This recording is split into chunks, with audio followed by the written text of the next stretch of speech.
Hey everyone, it's Saoirse. Let's get right into it. Today we're going to talk about this book, Before the Coffee Gets Cold, by Toshikazu Kawaguchi. It says over 1 million copies sold. I came across this book because I do a very fun thing on Sundays where I go to a crosswords group and we do the LA Times crossword. And one day one of my friends there had this book, and my mom and I were like, "What's that?" She said she's in a sort of book club, and they were reading this, and she was not enjoying it. And then subsequently, she gifted it to my mom uh, and said, "Here, basically, you deal with it." And my mom read it, also did not think it was very good, passed it to me, and I was like, "I gotta see what this is all about." Seemed like it was going to be really quick and easy to read, but the problem is if I'm not really into a book, it doesn't matter how short it is or how easy it is, it takes me forever. Yeah, we'll get to that. But let's read the little flap here and tell you when it's published. This was published in 2019. Okay. If you could go back, who would you want to meet? In a small back alley of Tokyo, there is a cafe that has been serving carefully brewed coffee for more than 100 years. Local legend says that this shop offers something else besides coffee, the chance to travel back in time.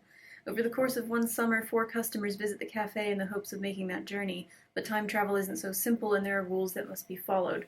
Most important, the trip can last only as long as it takes for the coffee to get cold. Heartwarming, wistful, mysterious, and delightfully quirky, Toshikazu Kawaguchi, I'm so sorry about my Japanese name pronunciation. His internationally best-selling novel explores the age-old question, what would you change if you could travel back in time? Okay. Now, the main issue that I have with this book, the main issue, is it's adapted from a play. Um,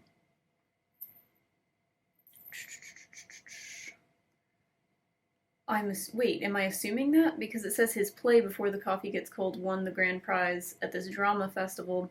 This is his debut as an author. So it sounds to me like, yeah, the play came first. Correct me if I'm wrong, but it definitely sounds like the play came first, then the book, and now it's been adapted for the screen.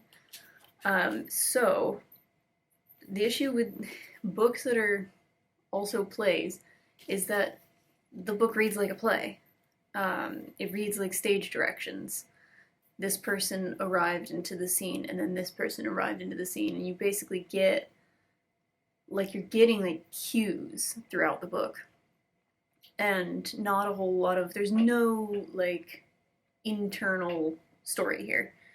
It's all this is what's happening around the scene, and of course the entire book takes place in the walls of this coffee shop, except for a few like flashbacks to these people's lives that feel really out of place. It's almost all inside the coffee shop, and so I feel like I'm sitting with a little play playing out in my hands, but not a good one because you don't. It's like when I studied a lot of Shakespeare in college, and they always told us this was meant to be viewed on stage. This wasn't really meant to be read, so, sorry that we're studying it in such a weird clinical way. I don't vibe with basically reading the text of a play, and that's what this feels like. How many different ways can I say that? It's tedious. It's tedious for sure. And I don't know how to say this without sounding like a jerk, but if you have been on my channel for a while, you've probably noticed I read a lot of classics and a lot of literary fiction. So mass market kind of easy reads or beach reads, like I just get bored. I get very, very, very bored. It is extremely rare. It does happen, but it's rare for me to get into a book that's considered like light reading. which I would really consider this. Um, because even though the concept is somewhat interesting, the substance isn't there. I need more than a plot or concept, an idea.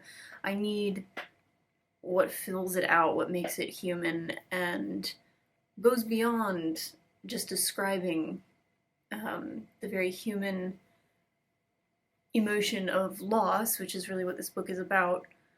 I need it to be described in a way that makes me feel that loss differently than other writers have described it. I need it to feel so visceral and raw, and this book doesn't do that. And I was reading some reviews and people saying, like, you know, even though it's translated, that Japanese writing is often really sparse in the first place. And it's true, like, from reading a lot of Murakami, I've noticed that his prose is pretty straightforward.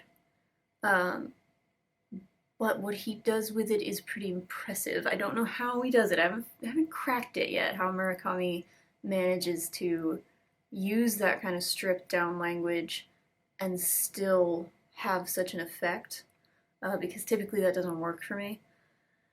So this is all very difficult to explain, and I feel like I'm defending myself, but it's like, I don't even know if you've read this book. Have you read it?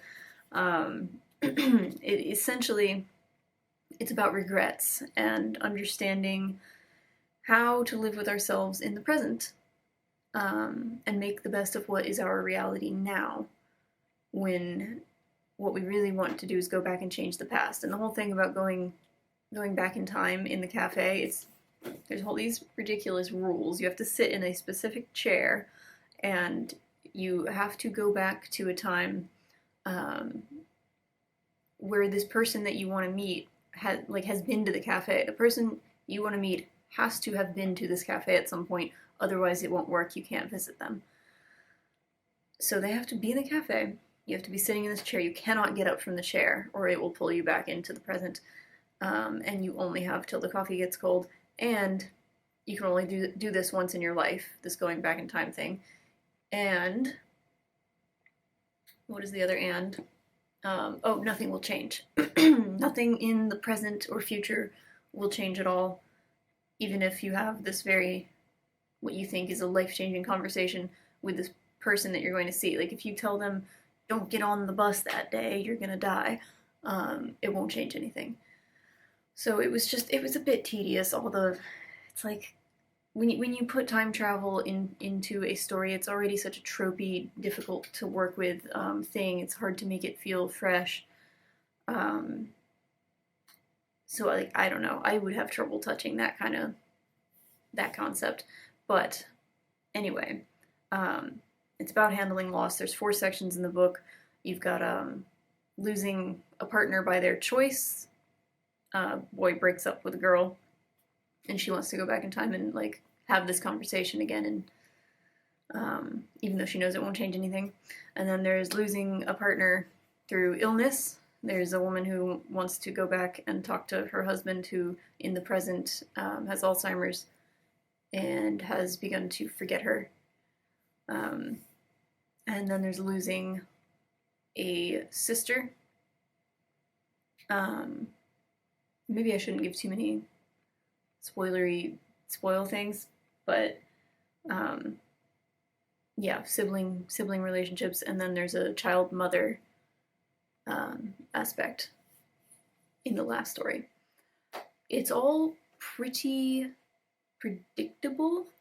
Some of it is a little bit touching, sweet. None of it feels very like something I haven't heard before. I only tabbed one quote in here. Let's just take a look at that. Did something happen? Kay asked in a whisper. She couldn't say anything for a while. Then, in an unconvincing tone, she said, "Oh, nothing. Nothing." Water flows from high places to low places. That is the nature of gravity. Emotions also seem to act according to gravity. When in the presence of someone with whom you have a bond and to whom you have entrusted your feelings, it is hard to lie and get away with it. The truth just wants to come flowing out. This is especially the case when you are trying to hide your sadness or vulnerability. It is much easier to conceal sadness from a stranger or from someone you don't trust. Hirei saw Kei as a confidant with whom she could share anything. The emotional gravity was strong. Kei was able to accept anything, forgive anything that Hirei let flow out. A single kind word from Kei could cut the cords of tension that ran through her.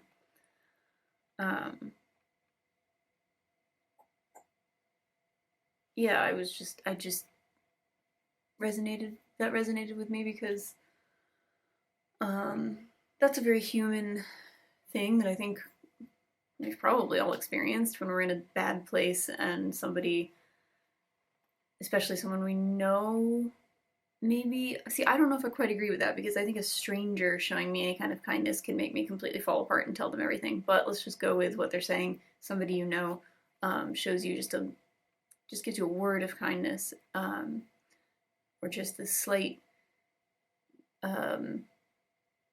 just shows you that you can confide. Like, they are giving you their shoulder to cry on, and suddenly you just lose everything. Like all control, everything that you had bottled up just comes out.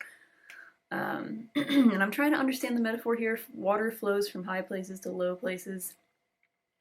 Emotions also seem to act according to gravity. See, I don't know. I feel like it's kind of reaching, this metaphor. But, it's something. That's all. That's kind of all I have to say. Yeah, typically when something has sold 1 million copies, I either love it or hate it. I often will give something a chance just because it's a bestseller, because I like to see what the hype is about, and I do that with movies as well. If a lot of people like something, there's got to be something there. It's too simple for me. So I'd like to know if you've read this book and it moved you a lot. Tell me about that experience. Because I'm trying to think of books that have moved me a lot, which I know like this is trying to do, because it's about loss, it's about grief, it's about regrets. These are very human things that are obviously like the most painful feelings that we'll ever deal with as humans. Grief is the worst, and so why did it not get me? It's like the difference between, I don't know, like a soap opera TV show, and I don't know, a really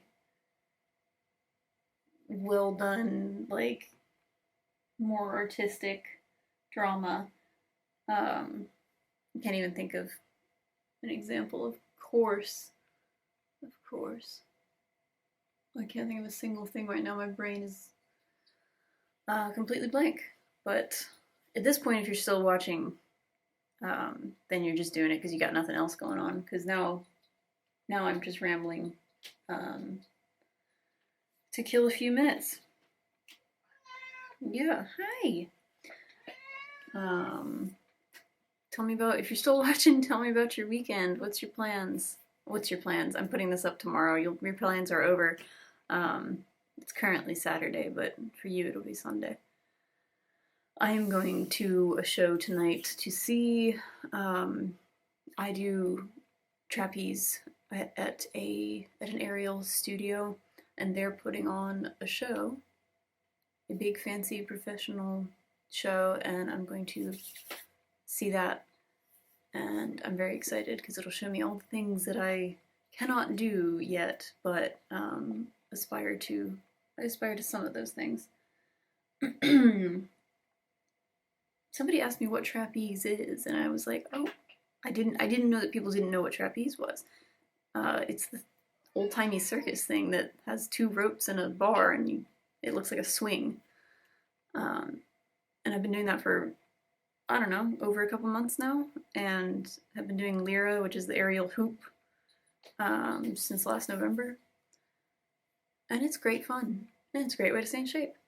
Um, and to feel like a Victorian circus person, which is one of my greatest aspirations in this life.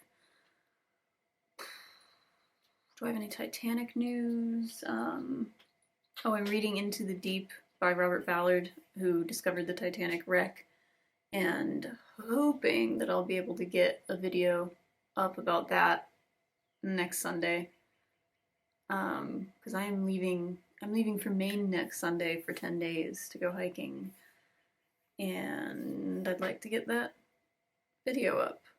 We will see. I'm moving slow. Got lots of projects going on. Working on some renovations. Doing a whole front yard makeover. And just, yeah, staying busy.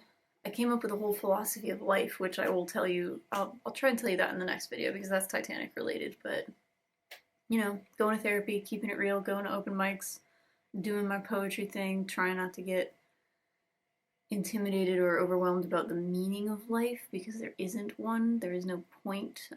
So why am I doing anything? Simply because I can, and I'm not dead yet. So on that note, have you read this book? Tell me about it. Wouldn't say recommend for my people of my taste, but if you are into this sort of thing, you might enjoy it. It's got some poignant little points to make. And this has been one of the least interesting videos, probably. Thanks for watching, and I will speak to you all next time. Happy reading.